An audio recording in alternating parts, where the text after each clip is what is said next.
A man stands outside his tent in the hill country of Canaan, staring at a sky so thick with stars, it looks like spilled salt. A fisherman hears it on a sinking boat, while the wood splinters and the black water rushes over his feet. The goat hair walls flap in the biting wind. He is a man chased by hostility. He closes his eyes. He expects violence in the morning. The voice speaks in the dark. Do not fear, for I am with you. Decades pass. The grandson faces the exact same night. Jacob is an old man. His joints ache. He stands at the edge of Canaan. The land is starving. The dirt is cracked. The livestock are nothing but ribs and skin. Egyptian wagons wait in the dust to carry him into exile. He butchers an animal in the dead of night. The smoke rises. He must abandon the promised land to survive. The future is a terrifying void. The voice speaks in a vision. Do not be afraid to go down to Egypt. Notice the rhythm. Notice the shadows. There are no crashing waves here. There are no military spectacles. The threat is not a soldier with an iron spear. The enemy is the unknown. The battleground is a sleeping mat. The threat is a mind frantically running through worst-case scenarios. In the ancient world, the night is when the defenses drop and the predators hunt. Abram fears a dead legacy. Isaac fears a violent neighbor. Jacob fears a foreign grave. They are wrestling with the exact same ghosts that wake you up at 3 in the morning. A prisoner hears it on a storm-battered ship that is breaking apart in the Mediterranean. Same command. Same impossible circumstances. Your mind races. You calculate the debts. You measure the threats. You stare at the ceiling and try to engineer a survival plan out of sheer willpower. Look at what God provides in the dark. He does not give them a map. He does not hand them a 10-year economic forecast. He does not erase the famine or delete the Philistines. He gives them a proximity statement. The antidote to human dread is not a detailed itinerary. It is a present person. I am with you, he says. That is the entire defense strategy. That is the shield. He demands that they transfer their awe from the unseen threats of tomorrow to the unseen God sitting with them in the tent. This is how God handles human anxiety in the quiet. But there is another kind of terror in the biblical text, a terror that does not come from famine, or earthly enemies, or the dark. It comes when the sky rips open and the light spills out. We have domesticated the divine. We paint angels on the ceilings of nurseries as soft, harmless infants with feathered wings. We treat the supernatural as a comforting fairy tale to tell children before they sleep. But the ancient authors understood that when the curtain between the dimensions is violently torn open, the human nervous system cannot handle the exposure. Again and again. You have probably heard the rumor. It floats around pulpits and social media feeds every year. Whenever a celestial being steps onto the dirt of the physical world, the reaction is identical. The human body collapses. Look at the Gospel of Luke. A priest named Zechariah is burning incense in the quiet, heavy dark of the inner temple. Suddenly, an angel materializes next to the altar. The text says Zechariah was gripped with fear. Months later, a teenage girl is sitting in a stone house in Nazareth. A being of light enters the room, and she is greatly troubled. Out on a Bethlehem hillside, shepherds are watching sheep in the bitter winter cold. The pitch-black sky suddenly rips open, bleeding, blinding, uncontained light across the hills. The Greek text literally says they feared a great fear. They are not experiencing ordinary anxiety. They are experiencing biological shock. We assume the command, "do not fear," in these moments is a gentle greeting, a polite, cosmic icebreaker. We read it as an angel saying, "Please do not be startled by my sudden appearance." But if you look at the Greek vocabulary of the New Testament, you see a critical distinction that most English translations flatten into a single word. The word used for their terror is phobos. This is an involuntary, instinctual panic. It is the raw reaction of flesh and blood. People claim that the phrase "do not fear" or "fear not" appears exactly 365 times in the Bible, suddenly exposed to pure, unmediated holiness. It is the origin of our modern word phobia. But years later, when the Apostle Paul writes to a young pastor named Timothy, he tells him, "God gave us a spirit not of fear but of power and love." The word Paul uses for fear there is not phobos. It is delia, cowardice, a willful, shrinking back from the truth. The angels do not look at Mary or Zechariah or the shepherds and see delia. They do not see cowards retreating from duty. They see fragile creatures buckling under the sheer atmospheric pressure of the divine. The glory of God is like standing unshielded next to a nuclear reactor. The sheer weight of an eternal being entering a finite space forces the human creature to face its own absolute fragility. The light burns the eyes. The vibration of a voice that speaks across dimensions shatters the illusion of human control. The command is not a moral rebuke. It is a neurological intervention. The angel must command the human not to fear. Because if the terror is not commanded to stop, the human mind will simply break under the weight of the revelation. They must be stabilized before they can receive the message. First, the awe is redirected. Then, the kingdom is announced. This is how the supernatural interacts with the mortal. The divine must actively suppress the human panic, one for every day of the calendar year. It is a beautiful, warm sentiment, and it is completely untrue. Just to have a conversation. But the most terrifying encounter in the biblical text does not involve an angel, and it does not happen in a temple. It happens in a wooden boat with a man who is supposed to be asleep. The wood groans under the violent pressure of the wind.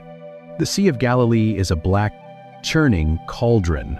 Cold water shatters against the side of the small fishing boat, spilling over the rails, pooling around the ankles of men who have worked this lake their entire lives. The sail is useless. The oars are useless. Adrenaline floods their nervous systems. They are going to drown in the dark. And, in the back of the sinking boat, a man is asleep on a cushion. They shake him awake. They scream over the roar of the wind.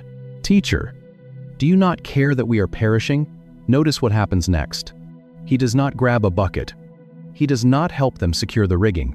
He stands up on the violently pitching deck. He looks at the screaming wind. He looks at the walls of water. And he speaks to the storm the way you speak to a disobedient dog. "Peace. Be still." The wind does not fade slowly. It snaps shut. The black water drops into a sheet of dead glass. The deafening roar of the squall is instantly replaced by a suffocating, ringing silence. Most people assume these words are just divine encouragement, a cosmic pat on the back when things get hard. And then, Jesus turns to the 12 soaking wet men and asks a question that strikes at the core of human dread. "Why are you so afraid? Have you still no faith?" We read that as a gentle rebuke. We assume Jesus is telling them they should have known. They were safe. But look at the text. Look at what happens to the disciples in the very next verse. Mark chapter 4, verse 41. "And they were filled with great fear, and said to one another, 'Who then is this, that even the wind and the sea obey him?' Before he woke up. They were terrified of the water. After he speaks, they are terrified of him. The fear did not leave the boat. It relocated. The storm is not the ultimate power in the narrative. It is just weather.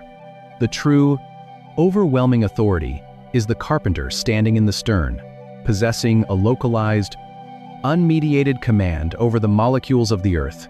When he asks why they are afraid, he is not demanding that their biological panic disappear. He is demanding that it find its proper object. He is forcing the great transfer of allegiance. The wind stopped, and the men realized how small they were. The sea went flat, and the men realized who was in the boat. The noise died, and the true awe began. If you fear the storm, you belong to the chaos. If you fear the one who silences the storm, a gentle reminder to take a deep breath. Look on the bright side, and trust the plan. You belong to the kingdom. The calm is not a comforting relief. It is a terrifying revelation. The men staring at him in the sudden quiet realize that the power that could instantly crush them is not the deep water. It is the man they thought they understood, But eventually, the text moves past the ancient shores of the Galilee. The command echoes out of the 1st century. It leaves the fishermen, the prophets, and the patriarchs, and it walks directly into your life. We do not face Egyptian chariots, and we do not usually find ourselves on sinking wooden boats in the middle of a squall. But the anatomy of human dread has not changed. If you are in a season where the threat standing in front of you feels absolute, you know the exact physiological response the ancient texts are describing. You know the dryness in your throat when the doctor walks back into the fluorescent hum of the clinic room with a piece of paper in his hand. You know the knot twisting in your chest. In the cold blue light of a phone screen at 2 in the morning as you stare at a bank balance that cannot cover the month. You know the terrifying, suffocating weight of an unknown future. Our modern chariots are medical diagnoses, layoffs, and broken relationships. But if you look closer at the Hebrew root hiding beneath the English letters, at the exact moments when this command, they roar toward us, and they demand our absolute attention. And when you are standing in front of those threats, telling yourself to simply stop being afraid is useless. You cannot conquer the dread by fighting the dread. This is the profound relief of the ancient Hebrew command. When the text says, Al-Tira, it is not telling you to manufacture a feeling of peace out of thin air. It is not demanding that you pretend the threat does not exist. The Egyptian army was a lethal reality. The storm on the lake was a physical danger. The crisis in your life is not an illusion. The biblical command is not a demand for emotional numbness. It is a demand for a transfer of ownership. If you fear the diagnosis, the disease dictates your reality. If you fear the debt, the lack of money owns your allegiance. The biblical texts are asking you to recognize that the awe, the reverence, and the mental submission you are handing over to your crisis actually belongs somewhere else. You are being asked to take the crushing weight of your attention and lock it onto the unseen God who is sitting in the tent with you. He does not promise to instantly delete the storm or erase the debt, is deployed. At what is actually standing in front of the people who hear it, you start to realize he gives you the exact same defense strategy he gave Isaac in the freezing desert wind. I am with you. The presence of the Creator, in the middle of the chaos, is the only force strong enough to break the hypnotic trance of human panic. You transfer the awe, and the threat loses its ultimate authority. Because when you finally see what has been walking beside you the entire time, the whole story comes into focus. A man sat in the dark, terrified of a dead legacy, and a smoking firepot moved between the pieces. A son dug wells while chased by hostility, and a voice met him in the freezing tent.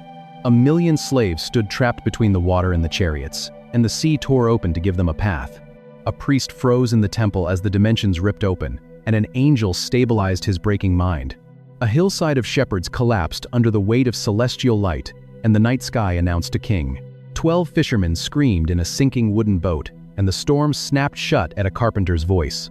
A modern mind spins in the quiet terror of an unknown future, and the exact same presence stands in the room. Same command, same God.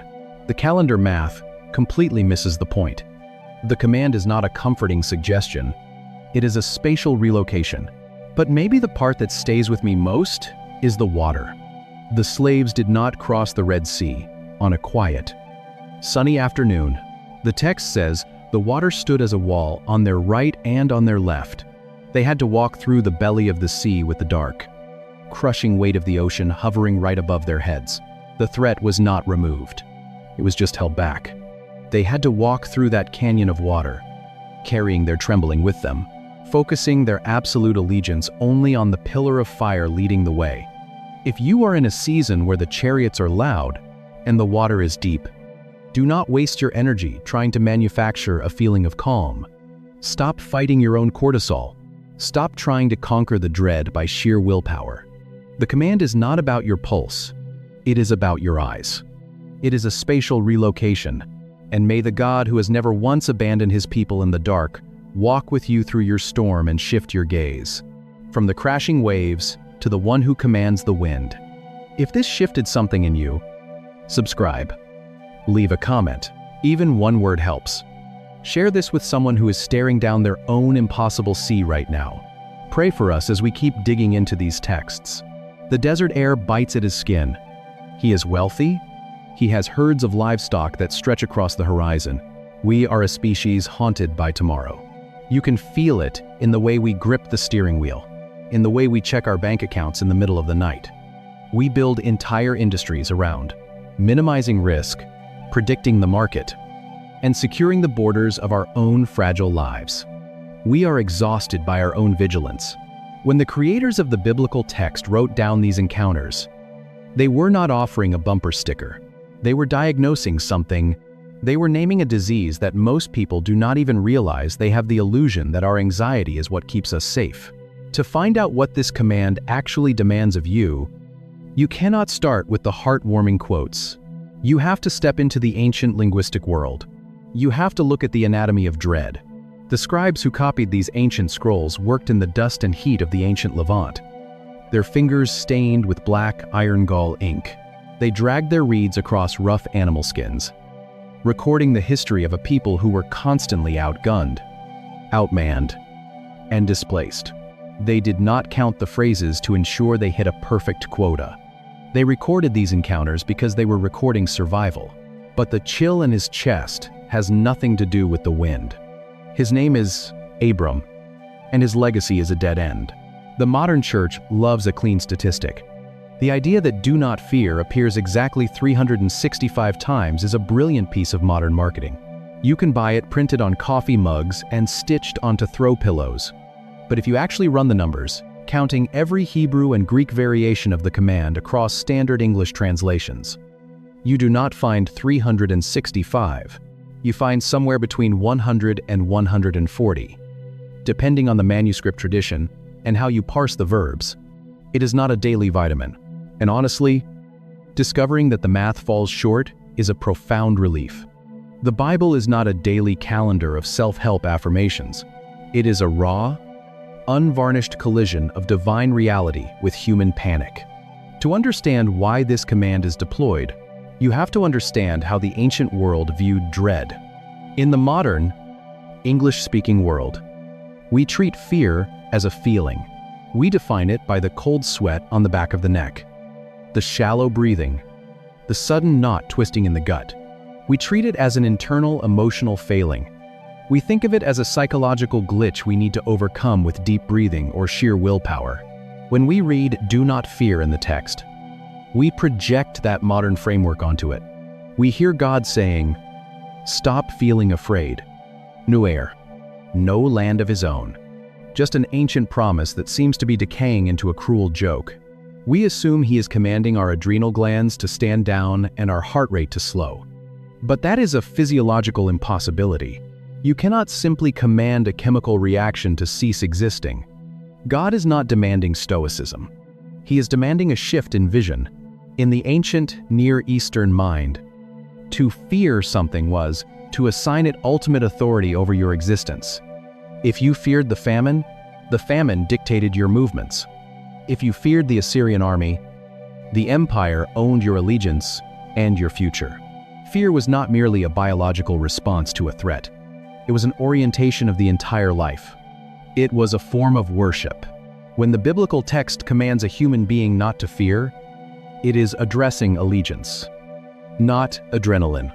It is a direct challenge to whatever object, person, or circumstance currently holds the power to dictate your reality. It is a demand to break eye contact with the threat.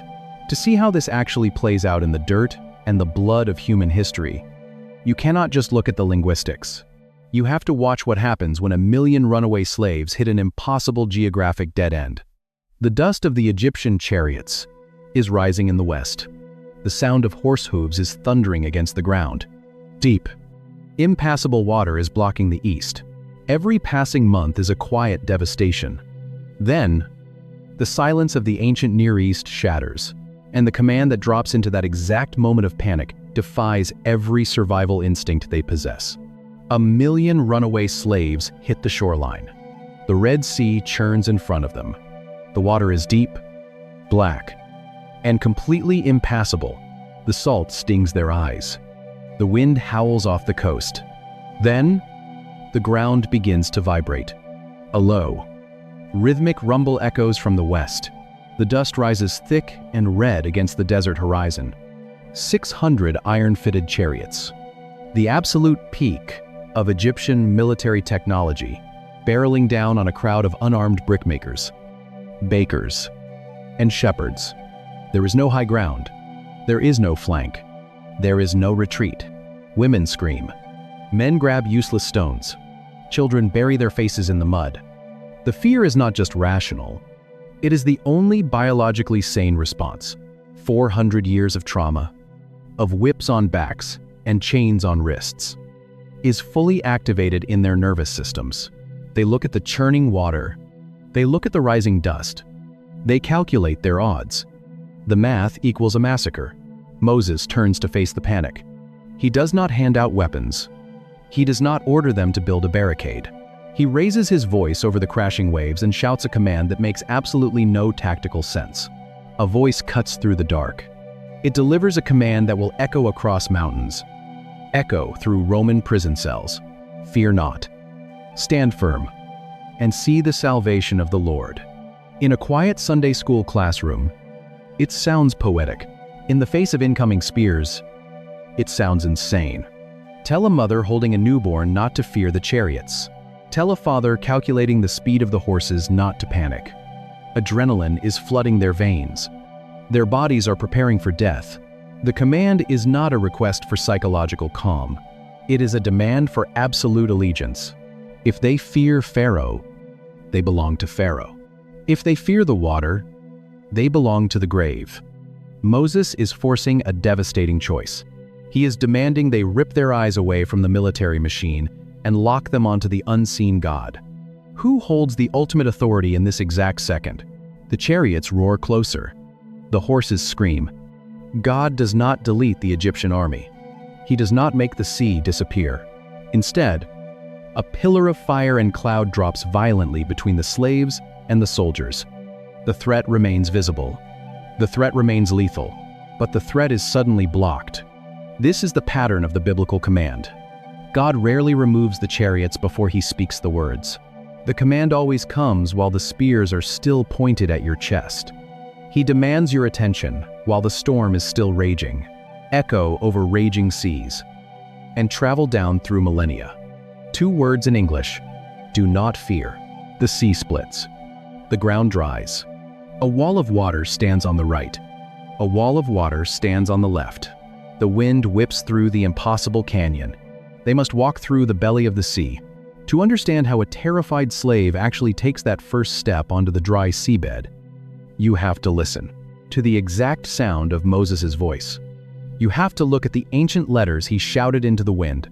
Exodus chapter 14, verse 13. The scene on the shoreline is chaotic.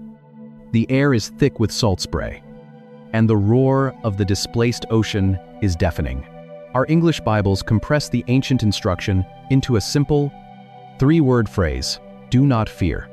The command Moses actually shouts over the crashing water is the Hebrew al-tira. The word translated as fear comes from the ancient Hebrew root yare. If you want to understand the architecture of biblical courage, you have to understand.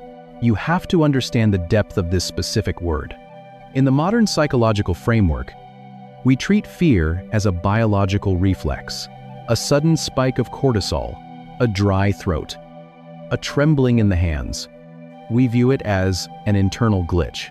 But the ancient authors did not view yare merely as an uncontrollable feeling. They viewed it as an active posture of the soul. The root yare certainly means to be afraid, to be terrified by a physical threat. It is the first time this command is spoken in the biblical text, but it is not the last. It appears over 300 times in the Hebrew scriptures, but its range of meaning is wider and infinitely more demanding than simple panic. Yare also means to stand in absolute away. It means to recognize a supreme, overwhelming authority, to bow your head, and to submit your entire reality to its power. It is the exact same word used centuries later in Proverbs chapter 9. Verse 10. When the wisdom literature declares, The fear of the Lord is the beginning of wisdom. Same root, same concept, same physical posture of trembling reverence. That root changes everything. When Moses stands between the chariots and the sea and yells, "Al-Tira," he is not telling the people to suppress their physiological panic. He is not demanding that their heart rates return to normal. He is telling them to stop worshiping the threat. He is demanding that they take the awe, the reverence, and the absolute mental submission they are currently handing over to the Egyptian military, and forcefully redirect it toward the unseen God, who is currently holding the ocean apart. Fear is not an emotion you conquer. It is an allegiance you transfer. If realizing that your own anxiety is actually a form of misplaced allegiance changes how you read this text, you are exactly who this channel is for. Drop a thought in the comments and hit subscribe. Because every week, we dig past the English translations to uncover the bedrock of the ancient text. A prophet hears it while hiding in the damp rock of a cave. A teenage girl hears it while standing before a blinding, impossible light. So the people of Israel walk into the canyon of water, carrying their trembling with them. But the command Al-Tira is not reserved only for grand, cinematic moments of national deliverance. A roaring sea and a charging army present an obvious external threat. The hardest places to obey this command are not on crowded beaches or public battlefields. The hardest places are the quiet, dark spaces where you are completely alone, and the threat is something you cannot even see. And that is exactly where the command shows up next. Abram sits in the pitch black. He has butchered animals and laid them on the dirt. The blood soaks into the sand. The vultures circle in the fading heat. He beats them away with a stick. The sun drops like a stone. A thick, suffocating darkness falls over him. The ancient text calls it a dreadful and great darkness. He is paralyzed by the silence. Then, a smoking firepot moves between the carcasses. The voice speaks, "Do not fear. Abram, I am your shield." Generations later, his son inherits the panic. Isaac digs a well. The Philistines throw dirt in it. He digs another. They steal the water. He moves again. He pitches his tent in the dust of Beersheba. The desert air turns freezing.